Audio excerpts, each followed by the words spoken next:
राहुल गोलंदाजीसाठी सज्ज होतोय. ब्रह्माबाई संघाच्या माध्यमातून खेळत असताना राहुल SP11 संघात मात्र कारकीर्द त्याची फुलली. सुरुवात मात्र चुनाभट्टी असेल कुर्ल्याच्या छोट्या छोट्या संघांपासून झाली. तदनंतर बोरोली बॉईज सारख्या मोठ्या संघाने त्याला घेतला आणि तदनंतर मात्र SP11 संघात मोठी कारकीर्द घडवली. राहुलचा पहिला चेंडू वळला, टप्पा पडला, गरकन गिरकी घेतली, फलंदाजाची फिरकी घेतली आणि यष्टीरक्षकाच्या हातामध्ये जाऊन विसावला.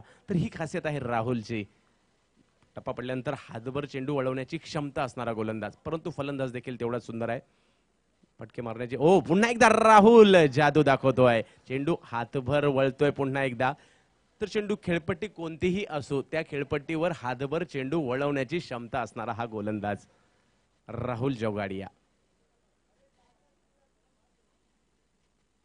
आता मात्र रिव्हर्स स्वीपचा फटका खेळण्याचा प्रयत्न, परंतु राहुलने मात्र या ठिकाणी पुढचा चेंडू देखील अतिशय सुंदर टाकलाय. मुख्तार मात्र रिव्हर्स स्वीपचा फटका खेळण्याचा प्रयत्न, परंतु टप्पा पडल्यानंतर चेंडू फिरक घेतोय, मुख्तारच्या वेध घेतोय आणि नक्कीच निर्धाव चेंडू या ठिकाणी राहुल जोगाडियाचा पुन्हा एकदा पाहायला मिळतोय.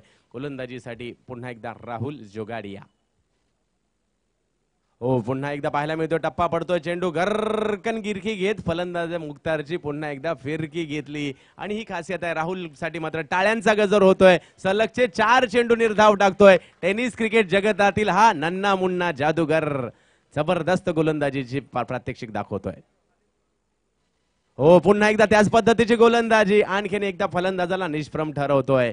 वयाच्या 13व्या वर्षी या छोट्याशा खेळाडूने टेनिस क्रिकेट जगतात केलेलं पदार्पण आणि तदनंतर मात्र भल्या भल्या महाराष्ट्रातील स्पर्धा गाजवून आलाय. तर गेली 2 वर्ष, कारण शिरूर हवेली प्रीमियर लीग स्पर्धा झाली होती, वैयक्तिक राहुल जोगाडियाला प्रेक्षकांमधून मिळालेलं पारितोषिक होतं 50,000 रुपये. प्रेक्षकांनी ज्या खेळाडूला गोलंदाजाला दिलं होतं तोच राहुल या ठिकाणी गोलंदाजी करतोय, सर्वांची मन जिंकून घेतोय. लाजबाब गोलंदाजीचं प्रात्यक्षिक राहुल जोगाडियाच्या माध्यमातून. पुन्हा एकदा टप्पा पडतो, चेंडू गरकन गिरकी. राहुल साठी एकदा जोरदार टाळ्या झाल्या पाहिजेत. केवळ एक धाव, ती देखील